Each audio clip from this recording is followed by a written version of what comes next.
Depuis sa tendre enfance, Mohamed Fatiga Fodé démontre une curiosité hors du commun. À 14 ans, grâce au soutien de ses parents, il aménage à son propre atelier pour donner libre cours à ses idées. Il démonte, répare, assemble et cherche sans cesse à comprendre le fonctionnement des objets qui l'entourent. Cette passion nourrie par des heures d'expérimentation lui permet de développer un véritable sens de l'innovation. Aujourd'hui, c'est dans sa chambre qu'il conçoit et teste ses inventions. Après les expériences acquises à l'école et aussi mises sur ma partie, je peux dire, concepteur, j'ai accumulé tout ça pour pouvoir donner solution à des problèmes existants. J'ai eu à faire plein d'innovations depuis que je suis arrivé ici et je pense que mes innovations sortent du commun en fait parce que je ne regarde pas l'innovation de quelqu'un pour pouvoir reproduire la même chose. Ma journée est répartie en deux, c'est-à-dire lorsque j'ai des petits boulots, par exemple dehors, je fais des entretiens, je travaille un peu dans les spas, je fais un peu l'entretien des machines.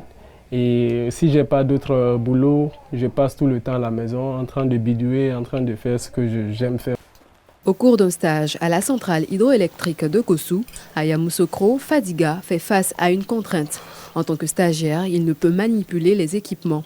Plutôt que de se résigner, il conçoit une maquette fonctionnelle de la centrale et permet aux autres stagiaires d'acquérir une expérience pratique sans risque. En tant qu'apprenant, si tu ne peux pas toucher aux commandes de quelque chose, qu'est-ce que tu es venu faire? Donc on s'est dit maintenant pour pallier à ça, il va falloir au moins trouver une idée. Et si on faisait la maquette de la centrale même, qui va non seulement permettre aux étudiants ou bien aux stagiaires de lier la théorie à la pratique, d'apprendre la production de l'électricité en passant par la production en passant par le transport jusqu'à la consommation de l'énergie. Pourquoi pas on ne peut pas faire ça? Si on le fait déjà, ça va aider peut-être les générations qui vont venir plus tard. Grâce à son esprit d'analyse et à sa volonté de matérialiser ses idées, Fatiga travaille sur plusieurs innovations comme ce parapluie solaire, qui peut être utilisé tant pour sa praticité que pour son esthétique. Si on a la possibilité de charger le portable là-dessus, on est dehors, le panneau solaire charge la batterie qui est logée dans la poignée et ensuite, à travers là, on recharge directement. Non, en plus des parapluies, ici, voici mes projets phares. Ici, déjà, on a des parasols solaires rechargeables. Voici ce que je fais principalement. Et il y a assez de clients qui demandent aujourd'hui. Je vais vous en faire la démonstration une fois dehors. Dans la commune d'Adjamé où il réside depuis plusieurs années, Fatiga identifie un problème récurrent chez les commerçants. Ils se plaignent du soleil le matin et de l'obscurité le soir. Fatiga s'est donc donné pour mission d'apporter une solution en concevant un parasol solaire rechargeable et personnalisable qui offre de l'ombre en journée et une source d'éclairage une fois la nuit tombée. Bien vrai que nous sommes des innovateurs, mais tu ne peux pas te lancer directement dans l'innovation. Il faut d'abord répondre à un besoin spécifique. Et étant un observateur, concepteur, j'ai regardé ce que je pouvais apporter. Ce que je vois nos mamans aujourd'hui qui se battent. En tant que jeune Africain, il faut qu'on apporte quelque chose comme soutien à nos propres mamans. Raison pour laquelle j'ai réfléchi et j'ai trouvé que c'est quelque chose qu'on peut leur offrir facilement. Je suis venu dans la maison il n'y a pas très longtemps, mais j'ai pu observer que c'est quelqu'un de vraiment poli, gentil et il est vraiment concentré. J'aime bien sa compagnie parce que quand tu parles avec lui, tu sais que c'est quelqu'un d'intègre et il innove beaucoup. Comme à son habitude, après avoir travaillé sur ses inventions durant une partie de la journée, Fatiga va en prospection et en livraison.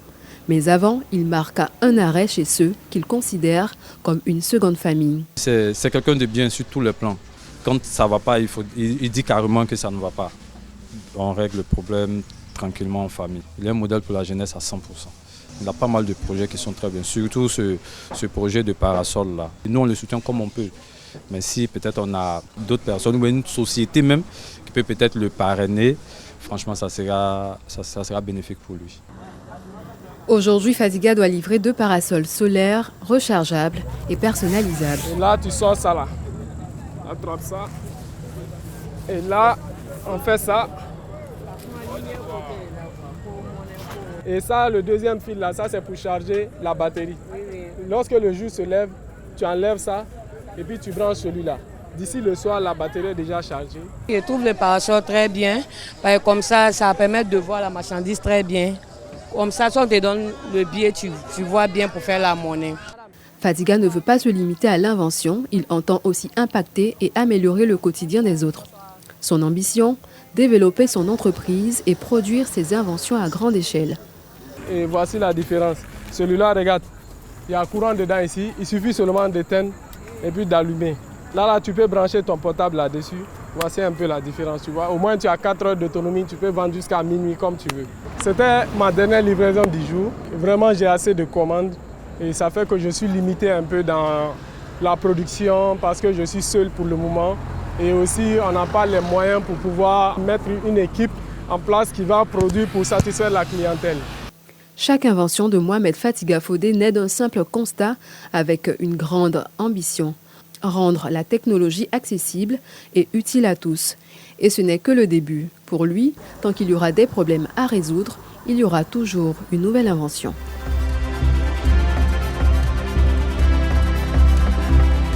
Dimbokro, région du Inzi. Il est 19h. Mariam Koulibaly, l'animatrice vedette de Bonjour, émission humoristique à succès de la RTI, est fin prête pour le spectacle de Dimbokro. Une fois dans son véhicule, direction, l'esplanade de la Citaraï le choisit pour accueillir la messe du rire. Après une dizaine de minutes de route, Mariam Koulibaly est là. Le public et les autorités aussi. Chacun suit les humoristes locaux choisis pour la première partie du spectacle. Derrière le podium, l'animatrice écoute les dernières consignes du producteur délégué et de la chargée de production. L'une des infirmières saisit l'occasion pour un contrôle rapide du pôle. Mariam se porte bien et c'est toute heureuse qu'elle retrouve le public de Dimbokro. Mine de rien, ça fait quand même 3 fois qu'on fait Bonjour à Dimbokro, hein. Donc c'est un plaisir de revenir. C'est sur cette note de gaieté qu'elle monte sur scène. C'est le début du spectacle. Les humoristes, eux, ne manquent pas d'ingéniosité. Ils font montre de leur savoir-faire. Un jour, moi, j'ai croisé Ngo, quand je l'ai regardé, j'ai dit waouh, quelle beauté désinfectante. Elle a commencé à sourire. J'ai dit, mademoiselle, ton regard thérapeutique me plonge dans un couvre-feu sentimental. Et la température modérée et favorable qui s'affiche à l'écran de ton thermomètre pathologique me rassure et me pousse à casser les mesures barrières de mon cœur pour m'engager dans une aventure romantique et émotionnelle avec toi. Le directeur général de la RTI veut saluer le ministre Adama Koulibaly, le maire de la commune de Dimbokro. Vous voyez ça? Ce monde, restons ensemble dans la parfaite cohésion pour donner le meilleur et surtout pour construire notre belle Côte d'Ivoire. Bonjour Dimbokro, une invitation du ministre Adama Koulibaly, maire de Dimbokro, représenté par le préfet des régions. Je voudrais, au nom de monsieur le ministre Adama Koulibaly, saluer la population de Dimbokro, saluer en particulier l'équipe de RTI. Je souhaite simplement que tous ceux qui vont prester puissent donner de la joie à Dimbokro. Le public n'a pas boudé son plaisir. Il est reconnaissant à cette initiative du ministre des Finances et du Budget, parrain de Bonjour Dimbokro. Il y a ri comment même, je ne sais pas comment il faut rire. Je suis contente. Beaucoup apprécié, je me suis beaucoup marrée et c'était très divertissant. Vraiment, nous sommes ravis de nos humoristes. On les remercie sincèrement. Il faut que vraiment l'année prochaine, ils reviennent nombreux encore pour nous égayer.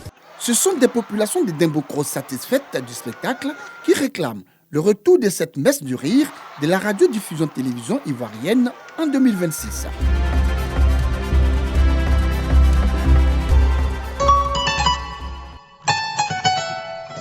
Bidiala Bobosso, dans la sous-préfecture de Ténéné, Bamboroasso. Si ce village est jugé l'un des plus beaux du département de Dabakala dans la région du Hambol, beaucoup de difficultés plombent son développement harmonieux. Ce village fait face à de nombreux défis. On a besoin d'un dispensaire, un grand marché, tout ce qu'un village doit avoir pour se développer. Le manque d'un centre de santé rural est un frein à l'accès à des soins de qualité. Quand on est enceinte, pour aller suivre les rendez-vous, on a besoin de prendre des motos. Avec les femmes enceintes aujourd'hui, il y a d'autres qui ont des problèmes de grossesse, avec les fausses couches là. Donc, on a besoin d'un hôpital ici. Malgré l'existence de forages hydrauliques dans le village, l'accès à l'eau potable constitue une contrainte majeure pour une grande partie de la population. La corvée d'eau, un quotidien pour les femmes et les enfants. De longues attentes et parfois des conflits autour des points de ravitaillement, surtout en saison sèche. Quand il y a le temps de saison sec là, il y a problème d'eau. On se réveille à 4h du matin pour aller puiser l'eau dans les marigots. Même si Bidiala Bobosso est raccordé au réseau électrique national, voir le village éclairé la nuit tombée est une préoccupation pour les habitants. Depuis 2020, on a pu avoir le courant, mais la capacité ne suffit pas le village. Bon, maintenant qu'il y a les activités, les gens ont commencé à prendre les appareils, bon, ça ne suffit pas. La nuit, on dit qu'il y a le courant dans le mais on est dans le noir. La population de Bidiala Bobosso n'en peut plus du réseau téléphonique mobile défaillant malgré l'existence d'un pylône. Ils ont placé le pylône depuis 2015, mais jusqu'à présent, bon, ce n'est pas activé. La seule école primaire dispose de 3 salles de classe. Cet établissement sert aussi pour les villages environnants. Nous comptons 130 élèves pour 3 classes. On a un déficit d'enseignants. Les élèves sont assis 3-3 sur le table-banc. Quand on a les évaluations, il faut regarder chez le voisin de gauche à droite pour pouvoir rendre. Quand c'est comme ça, on ne voit pas la vraie valeur de l'enfant. Face à tous ces défis, Bidiala Bobosso aspire au développement. Le chef du village appelle à la contribution de ses filles et de ses fils. Une exhortation bien entendue par un fils du village, Aboulaye Ouattara, a offert 2 forages hydrauliques modernes. Cet opérateur économique a aussi réhabilité les voies du village et celles qui desservent la localité. Il a fait beaucoup de travaux au niveau du village, surtout les actions sociales. Il emploie les jeunes du village. Pour renverser la tendance, la mutuelle de développement initie plusieurs projets en faveur des jeunes dans l'objectif d'éradiquer les zones rurales. Nous avons réussi à mettre en coopérative les jeunes du village. Nous avons réussi à sédentariser les jeunes. Aujourd'hui, aucun jeune de ce village n'est à l'extérieur. Depuis 2020, la population de Bidiala Bobosso entend faire de ce village un modèle dans la région du Hombol. Tous les regards sont donc tournés vers le conseil régional.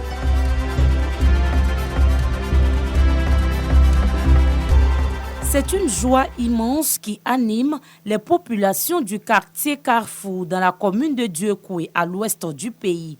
Leur cité est désormais électrifiée, cela grâce à l'ONG Bloom. Nous sommes dans la joie. Aujourd'hui, on vient de recevoir la lumière au quartier Carrefour, précisément le nouveau quartier. Il faut dire que c'est une joie pour nous les femmes. L'impact que l'électricité vient mettre autour des femmes. Une femme qui dans le noir va chercher de l'eau au marigot peut être violée, peut être violentée. Et avec la lumière, personne ne viendra agresser une femme, ni les petites filles. Le village Bloom, ce site encore en construction, est un centre d'écoute, d'hébergement et de transit pour les personnes victimes de violences basées sur le genre. VBG. Il est bâti sur une superficie de 5000 m² et vise à faciliter la prise en charge physique, psychologique et médicale des survivantes. Ce projet a été possible grâce à la collecte de fonds lors du dîner gala de charité tenu en décembre dernier à Abidjan. Cette activité revêt une importance particulière pour notre organisation car elle marque un tournant décisif dans le processus de construction du village Bloom, notamment en voyant ces habitants autour du village Bloom qui vivaient dans l'obscurité, aujourd'hui qui bénéficient désormais de la lumière. Nous souhaitons que la lumière qui illumine désormais ce village soit le symbole même de notre détermination à construire un avenir meilleur pour toutes les femmes. En plus de l'électricité, les populations ont aussi bénéficié d'eau potable grâce au forage du centre. Créé en 2018, l'ONG Bloom fait de la lutte contre les VBG une priorité. Elle entend accompagner le gouvernement dans l'autonomisation de la femme.